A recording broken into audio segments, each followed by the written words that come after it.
నమస్కారం. ఈనాటి మన ఆసక్తికరమైన విశ్లేషణకు స్వాగతం. ఈరోజు మనం డీకోడ్ చేయబోయే సోర్స్ మెటీరియల్ నిజంగా మిమ్మల్ని ఆశ్చర్యపరుస్తుంది. ఎందుకంటే ఒక చిన్న లోకల్ అడ్వైజ్ ప్రపంచవ్యాప్తంగా రాబోయే ఒక అతిపెద్ద భౌగోళిక రాజకీయ సంక్షోభానికి ఎలా ముడిపడి ఉందో ఈ సోర్స్ వివరిస్తోంది. వినడానికి కొంచెం వింతగా అనిపిస్తోంది కదూ? కానీ ఆ కనెక్షన్ ఏంటి, దాని వెనుకున్న అసలు కథ ఏంటో ఇప్పుడు మనం చాలా క్లియర్గా తెలుసుకుందాం. సరే, ఈరోజు మనం ఏమేం కవర్ చేయబోతున్నామో ఒక్కసారి చూద్దాం. ముందుగా మోదీగారి ఊహించని ఆర్థిక సలహాలు, ఆ తర్వాత ఫారెక్స్ నిల్వలు, బంగారం దిగుమతులు, అమెరికా ఇరాన్ ఉద్రిక్తతలు, మారుతున్న గ్లోబల్ ఈక్వేషన్స్, చివరగా 2026 నాటికి మనం ఎలా సన్నద్ధమవ్వాలి, ఒక ఐస్బర్గ్ లాగా పైన కనిపించే ఇంధన పొదుపుకి అట్టడుగున ఉన్న ప్రపంచస్థాయి యుద్ధాలకు లింక్ ఎలా ఉందో ఈ సోర్స్ ఎలా కనెక్ట్ చేసిందో చూద్దాం. ఓకే, ఇక మాత్రము ఆలస్యం చేయకుండా ఆ ఐస్బర్గ్ టాప్లో ఉన్న మొదటి అంశంలోకి వెళ్దాం. అదే ప్రధానమంత్రి మోదీగారి ఊహించని ఆర్థిక సలహా. ఈ సోర్స్ చెబుతున్న దాని ప్రకారం ఇటీవల హైదరాబాద్లో జరిగిన ఒక సమావేశంలో ప్రధాని మోదీగారు కొన్ని అనూహ్యమైన సూచనలు చేశారు. అందులో మెయిన్ పాయింట్ ఏంటంటే 2026 వరకు అసలు బంగారమే కొనకండి అని చెప్పడం. అలాగే హైదరాబాద్ లాంటి ఐటీ హబ్బులలో మళ్లీ వర్క్ ఫ్రం హోం తీసుకురావాలని, ముంబైలాగా కార్ పూలింగ్ చేయాలని, మెట్రో, లోకల్ ట్రైన్స్ ఎక్కువగా వాడాలని, కొత్త బిజినెస్ ఇన్వెస్ట్మెంట్స్తో పాటు విదేశీ ప్రయాణాలు కూడా వాయిదా వేసుకోవాలని సూచించారు. ఇక్కడ ఈ రిపోర్ట్ ఒక పాయింట్ని గట్టిగా హైలైట్ చేసింది. అదేంటంటే ఒకే ఫంక్షన్కి ఇంట్లో వాళ్లు 3 కార్లలో వెళ్లడం మానేసి ఇంధనాన్ని ఆదా చేయడానికి కార్పూలింగ్ అలవాటు చేసుకోవాలని చెప్పడం. ఇక్కడే మనందరికీ ఒక పెద్ద డౌట్ వస్తోంది. అసలు ఉన్నట్టుండి ఈ ఆర్థిక హెచ్చరికలు ఎందుకు? మన దైనందిన జీవితాలకు సంబంధించిన ఈ చిన్న చిన్న సలహాల వెనుక దాగియున్న ఆ జాతీయ స్థాయి వ్యూహమేంటి? సో ఈ సమస్యను కొంచెం లోతుగా అర్థం చేసుకోవడానికి ఐస్బర్గ్ కింది భాగానికి వెళ్దాం. ఈ సోర్స్ చెబుతున్న ఆర్థికపరమైన రీజన్స్ ఏంటో ఇప్పుడు న్యూట్రల్గా పరిశీలిద్దాం. ఈ నంబర్ చూడండి, 700 నుండి 800. ఇవి మన దేశం ప్రతి సంవత్సరం విదేశాల నుండి దిగుమతి చేసుకుంటున్న సగటు బంగారం టన్నులు. నమ్మశక్యంగా లేదు కదూ? కానీ ఇది వాస్తవం.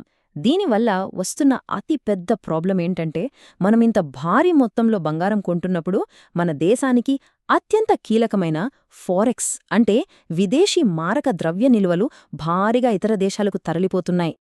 ఒక్కసారి ఆలోచించండి.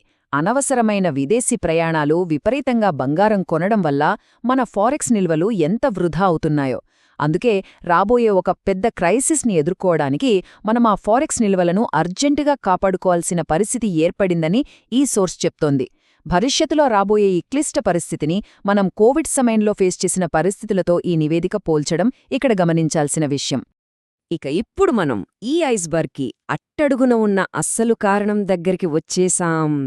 ఈ ఎకనామిక్ వార్నింగ్స్కి ప్రపంచవ్యాప్తంగా రాబోయే ఆయిల్ అండ్ గ్యాస్ క్రైసిస్కి ఎలా లింకుందో ఈ సోర్స్ వివరిస్తోంది. పైకి చూస్తే ఎలా ఉందంటే అమెరికా, ఇరాన్ మధ్య ఏదో కాల్పుల విరమణ చర్చలు జరుగుతున్నాయన్న ఒక భ్రమ కనిపిస్తోంది. కాని వాస్తవం ఏంటంటే ఇదంతా కేవలం టైంపాస్ చేయడానికి, వ్యూహాత్మకంగా పైచేయి సాధించడానికి ఆడుతున్న నాటకం మాత్రమేనని ఈ సోర్స్ చాలా క్లియర్గా చెబుతోంది.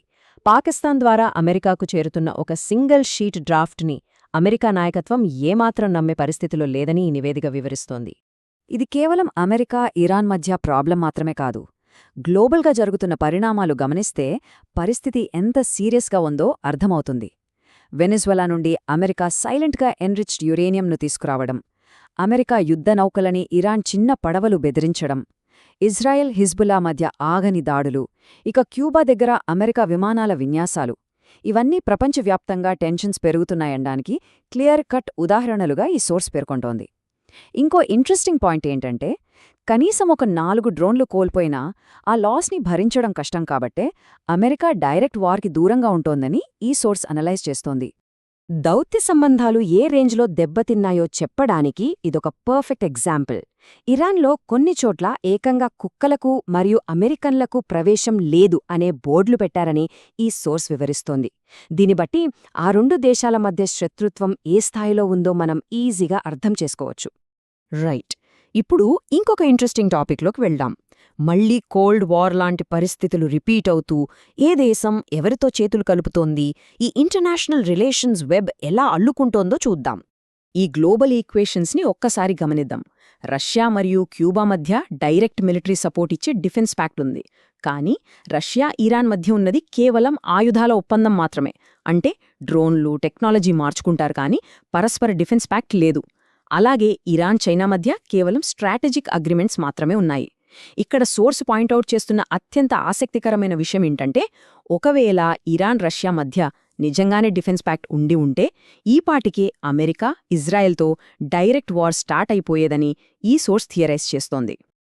సో ఇదంతా విన్నాక మనం అర్థం చేసుకోవాల్సిన అత్యంత కీలకమైన పాయింట్ ఏంటంటే, ఈ భారీ జియోపొలిటికల్ అనాలిసిస్ని మళ్లీ మన ఫస్ట్ పాయింట్ అంటే ఆ లోకల్ ఆర్థిక సలహాలతో ఒకసారి కనెక్ట్ చేసి చూద్దాం.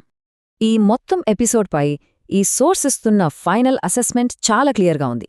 రా లాంటి అత్యున్నత ఇంటెలిజెన్స్ ఏజెన్సీలు ప్రపంచవ్యాప్తంగా భారీ మార్పులు జరగబోతున్నాయని అంచనా వేస్తున్నాయని ఈ నివేదిక చెప్తోంది. అందుకే ఆ గ్లోబల్ క్రైసిస్ని తట్టుకోవడానికే మన స్థాయిలో మనం ఇంధనాన్ని, డబ్బును అర్జెంట్గా ఆదా చేయాలని ప్రధాని హెచ్చరిస్తున్నట్లు ఈ సోర్స్ వివరిస్తోంది. ఈ సంక్షోభం పీక్ స్టేజ్కి వెళ్లడానికి 2026ని ఒక క్రిటికల్ టైమ్లైన్గా ఈ నివేదిక ఐడెంటిఫై చేసింది. ఇక ముగించే ముందు మిమ్మల్ని తీవ్రంగా ఆలోచింపజేసే ఒక ప్రశ్న. 2026లో జరగబోయే ఈ గ్లోబల్ ఈవెంట్స్లో ఒకవేళ మన దేశం కూడా డైరెక్ట్గా ఇన్వాల్వ్ అవ్వాల్సి వస్తే పరిస్థితేంటి? ఇదంతా కేవలం ఈ సోర్స్ మెటీరియల్ నుండి తీసుకున్న ఒక పర్స్పెక్టివ్ మాత్రమే సుమా. ఈ విశ్లేషణ ద్వారా ఈ మొత్తం ఇష్యూపై మీకొక క్లారిటీ వచ్చిందని ఆశిస్తున్నాం. మళ్ళీ మరో ఇంట్రెస్టింగ్ సోర్స్ విశ్లేషణతో కలుద్దాం. అప్పటివరకు సెలవు.